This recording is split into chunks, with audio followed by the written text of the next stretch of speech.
तो अब बात करते हैं नॉन फाइनाइट वर्ब के सेकंड वाले पोर्शन की, दैट इज जेरेंड। जेरेंड को हम डिफाइन करें तो जेरेंड एक नाउन होता है, लेकिन इस नाउन का जो टाइप है, जो इस नाउन की बनावट है, वो थोड़ी सी अलग है। इससे पहले जो हमने नाउन के बारे में डिस्कशन किया, राम, साम, कॉमन, प्रॉपर, ये सारे हम नाउन पढ़ते रहते हैं। लेकिन जेरेंड एक नाउन होता है जो कि बनता है वर्ब से। जब हम वर्ब में आईएनजी लगा देते हैं और वही वर्ब और आईएनजी यूज़ किया जाता है एज अ सब्जेक्ट और ऑब्जेक्ट, उसको हम जेरेंड बोलते हैं। इसको सिंप्लीफाई करें, जेरेंड एक नाउन होता है, ऐसा नाउन जो कि वर्ब में आईएनजी लगाकर बनाया जाता है, और ये वर्ब में आईएनजी लगा हुआ नाउन यूज़ किया जाता है सब्जेक्ट की जगह पर या फिर ऑब्जेक्ट की जगह पर, जिसको हम जेरेंड बोलते हैं। अब सब्जेक्ट और ऑब्जेक्ट की जहाँ तक बात है, तो सब्जेक्ट और ऑब्जेक्ट कोई भी नाउन या फिर प्रोनाउन हो सकता है, जो हमने टेंसेस में, पैसिव वॉइस में भी स्टडी किया। तो कोई भी सब्जेक्ट या फिर ऑब्जेक्ट नाउन या फिर प्रोनाउन ही हो सकता है। तो जेरेंड भी नाउन फॉर्म में सब्जेक्ट की जगह पर यूज़ किया जा सकता है। जेरेंड को पहचानने का एक तरीका है, जब भी हम वर्ब में आईएनजी जोड़ते हैं और उस वर्ब का आईएनजी साथ में लगकर ना का साउंड प्रोड्यूस करता है, उसको हम बोलते हैं जेरेंड। अगर मैं आपसे पूछूं कि व्हाट इज दिस, ये क्या है, तो आप बोलेंगे गो। गो का मतलब जाना है, ये एक वर्ब है। लेकिन जब तक हम इसको सेंटेंस में नहीं रखेंगे, एग्जैक्टली हमें पता नहीं पड़ पाएगा कि ये वर्ब है या फिर कुछ और है। वहीं हम इसके साथ में आईएनजी जोड़ दें तो क्या हम इसे भी वर्ब बोलेंगे? जब तक गो अकेला आ रहा था तो आपने इसको वर्ब बोल दिया, लेकिन क्या ये वर्ब है? डिपेंड करता है। अगर गो के पहले इज, एम, आर या फिर वॉज, वर हमें मिलते हैं तो जो गो है आईएनजी लगकर गोइंग बन जाता है, वो मेन वर्ब हो जाता है। लेकिन अगर गो के साथ में कोई हेल्पिंग वर्ब नहीं होता तो गो फिर मेन वर्ब भी नहीं हो सकता। तो जब हम गो में आईएनजी लगाकर इसको सब्जेक्ट की जगह पर या फिर ऑब्जेक्ट की जगह पर रखते हैं, मतलब गो में जब हम आईएनजी लगा देते हैं तो इस वर्ड को जब हम एज अ सब्जेक्ट या फिर एज अ ऑब्जेक्ट यूज़ करते हैं, वो गो और जिसमें आईएनजी लगा हुआ है वो एक नाउन हो जाता है। इसके कुछ एग्जांपल्स देखते हैं। आई लव स्विमिंग, आई लव स्विमिंग। और दूसरा एग्जाम्पल ऐसा ही लेते हैं, आई एम स्विमिंग। ये हमारे पास में दो सेंटेंसेस हैं, यहाँ पर भी स्विमिंग है और यहाँ पर भी स्विमिंग है। दोनों में डिफरेंस क्या है? ये तो हो गया सब्जेक्ट, ये हो गई हेल्पिंग वर्ब। अब क्योंकि ये हेल्पिंग वर्ब हो गया तो स्विमिंग हमारा क्या हो गया? Main verb, right.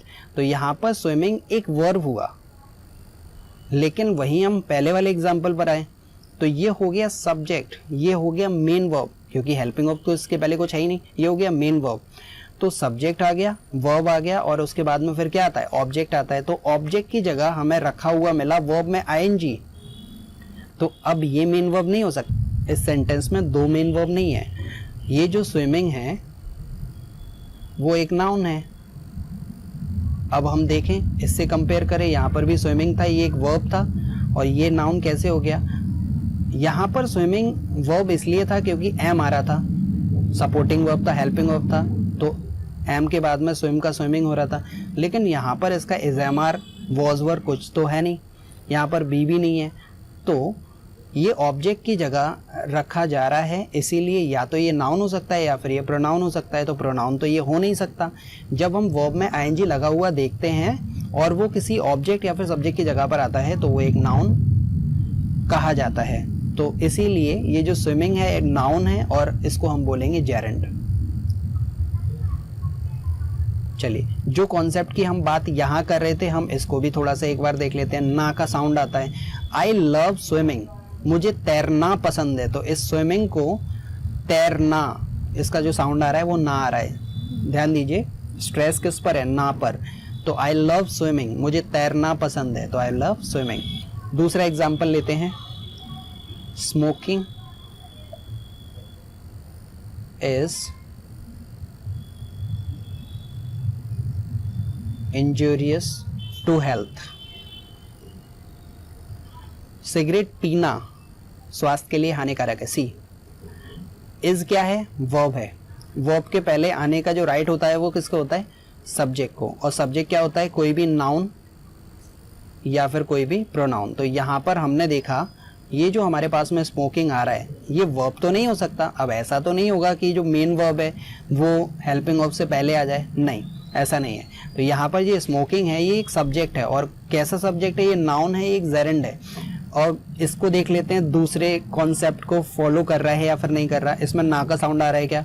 सिगरेट पीना। सी।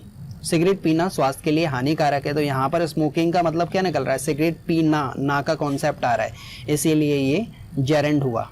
योगा करना अच्छा होता है। Doing yoga is good.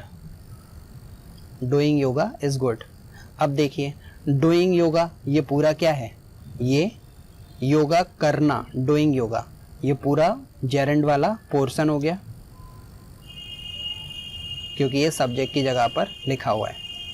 मुझे लिखना अच्छा लगता है। I like writing. I like writing. तो यहाँ पर आई लाइक मुझे अच्छा लगता है।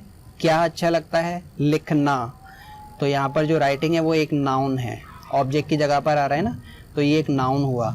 तो ये नाउन हुआ तो एक्चुअली ये क्या है? ये एक जेरेंड है।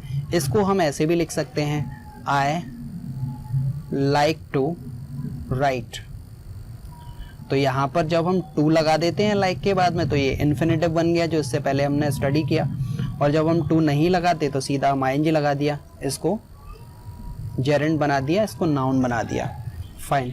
तो यहाँ पर हमारे पास में कुछ वर्ब्स हैं जैसा आप देख सकते हैं इन रेड टेक्स्ट। इन सभी के बाद में हम वर्ब का आईएनजी फॉर्म जोड़ते हैं। और क्योंकि ये वर्ब है, वर्ब के बाद में आने का जो राइट होता है वो किसको होता है? ऑब्जेक्ट को। और ऑब्जेक्ट की जगह पर कोई भी वर्ब का आईएनजी फॉर्म आता है और जिसका साउंड ना निकल आता है तो उसको हम जेरेंड बोलते हैं। ओके। पहला देखते हैं अवॉइड। अवॉइड का मतलब होता है नज़रअंदाज करना। डिसलाइक का मतलब नापसंद करना। लव का मतलब बहुत ज़्यादा पसंद करना। हेट का मतलब नफरत करना। कीप का मतलब रखना। हेल्प का मतलब मदद करना। प्रिवेंट का मतलब रोकना। रिस्क का मतलब जोखिम उठाना। Understand, try, tolerate, encourage. Tolerate का मतलब होता है सहना या फिर सहन करना। इनकरेज का मतलब होता है प्रोत्साहित करना। तो ये हमारे पास में कुछ वर्ब्स हैं। इनके बाद में हमें वर्ब का आईएनजी फॉर्म लगाकर ही किसी वर्ब को यूज़ करना है जो जेरेंड बन जाती हैं। जैसे कि कई बार हम सुनते हैं बैठे रहो, keep sitting. Hate, I hate lying, मुझे झूठ बोलने से नफरत है। झूठ बोलने से, लाइंग, झूठ बोलना, लाइंग। आई हेट लाइंग, मुझे झूठ बोलने से नफरत है। आई हेल्प हर सिंगिंग, मैं उसकी हेल्प करता हूँ। आई हेल्प हर किस चीज़ में? गाने में। I help her singing. इसमें एक चीज़ हमें और याद रखनी है कि प्रपोजिशन के बाद में जब भी हम वर्ब का आईएनजी फॉर्म को फॉलो करते हैं तो वो हमारा जेरेंड ही होता है। जैसे मैं अपनी मम्मी की हेल्प करता हूँ खाना बनाने में। I help mother in preparing food. Preparing food. See, in preparing food. यहाँ पर इनके बाद में जो वर्ब का आईएनजी फॉर्म आया है खाना बनाने में, तो इनके बाद में वर्ब का आईएनजी फॉर्म आया है। इससे पहले जो हम बात कर रहे थे I like to go, I like to go, और आई लाइक गोइंग, तो ये इन्फिनेटिव है और ये जेरेंड हो गया। दूसरा एग्जाम्पल देखिए, आई गो टू स्टडी, तो ये इन्फिनेटिव हो गया। इसी को बनाए आई गो फॉर स्टडिंग, तो ये हो गया जेरेंड। तो हमें दो चीज़ यहाँ पर याद रखनी है कि अगर प्रपोजिशन के बाद में वर्ब का आईएनजी फॉर्म आता है तो वो जेरेंड में ही कंसीडर किया जाता है, वो जेरेंड ही होता है हमारा। और दूसरा कि ये जो वर्ब हमारे सामने दिए हुए हैं इनके बाद में कोई भी वर्ब आईएनजी के साथ में आता है वो भी हमारा जेरेंड होता है। जेरेंड का मतलब होता है वर्ब का आईएनजी फॉर्म जो कि यूज किया जाता है किसी सब्जेक्ट या फिर किसी ऑब्जेक्ट की जगह पर। सो ये था जेरेंड। अब हम आगे चलेंगे और इसके कुछ क्वेश्चंस को हम सॉल्व करके देखेंगे। तो हमारे पास में यहाँ पर कुछ क्वेश्चंस है related to the gerund. Filling in the blanks with gerund form of the verbs given in the bracket. यहाँ पर जो वर्ब दिए हुए हैं इनको हमें जेरेंड के तरीके से यूज़ करके यहाँ पर फिल करना है। जैसे आफ्टर, आफ्टर क्या है, हमारा प्रपोजिशन है जिसको हमने अभी रिसेंटली पढ़ा। तो प्रपोजिशन के बाद में वर्ब का ING form reading. After reading the newspaper I give up smoking. Newspaper पढ़ने के बाद में मैंने सिगरेट पीना छोड़ दिया, इसका मतलब ये है। दूसरे एग्जाम्पल पर आ जाइए। He is looking forward to. See looking forward के बाद में भी ये जो टू आता है, कुछ फ्रेजेस ऐसे होते हैं जिनमें टू के बाद में भी हम वर्ब का आईएनजी फॉर्म लगाते हैं और वो भी हमारा जेरेंड होता है। ये थोड़ा सा डीप कॉन्सेप्ट है, कुछ फ्रेजेस में ही ऐसा होता है। जैसे कि एडिक्टेड टू। एडिक्टेड टू इसका मतलब होता है लत लग जाना। यूज टू आदी हो जाना। इम्यून टू, अकस्टम टू,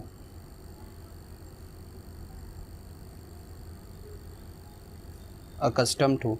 तो इनके बाद में हम वर्ब का आईएनजी फॉर्म यूज़ करते हैं। टू के बाद में वैसे हम इन्फिनेटिव का यूज़ करते हैं जो कि वर्ब का फर्स्ट फॉर्म होता है, लेकिन यहाँ पर टू के बाद में हम वर्ब का आईएनजी फॉर्म यूज़ करेंगे जो कि एक जेरेंड होता है।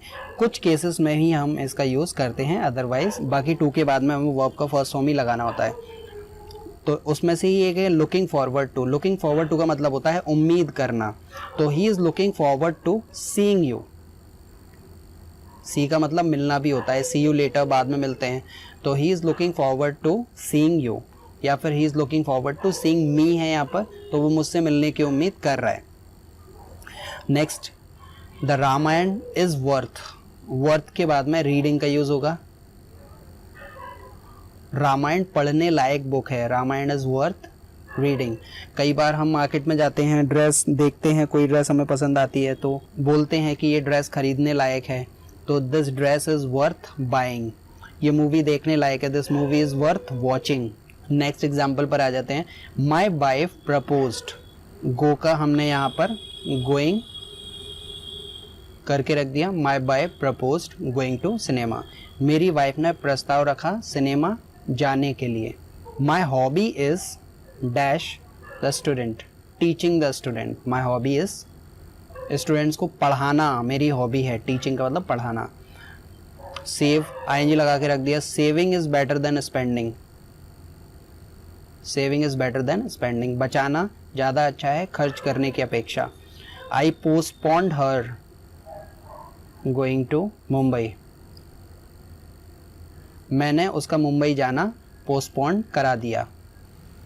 ओके, कुछ और एग्जाम्पल्स हैं, हम इनको भी ले लेते हैं। Rewrite the following sentences using gerund. हमें जेरेंड का यूज़ करके सेंटेंस को दोबारा से रीराइट करना है, दोबारा से लिखना है। टू हेल्प, हमें सबसे पहले यहाँ देखना है टू हेल्प। टू हेल्प क्या है, ये हमारा इन्फिनेटिव है, तो यहाँ पर हेल्पिंग कर देना है, यहीं पर हेल्पिंग कर देना है। जेरेंड लग गया। तो helping the needy is our great duty.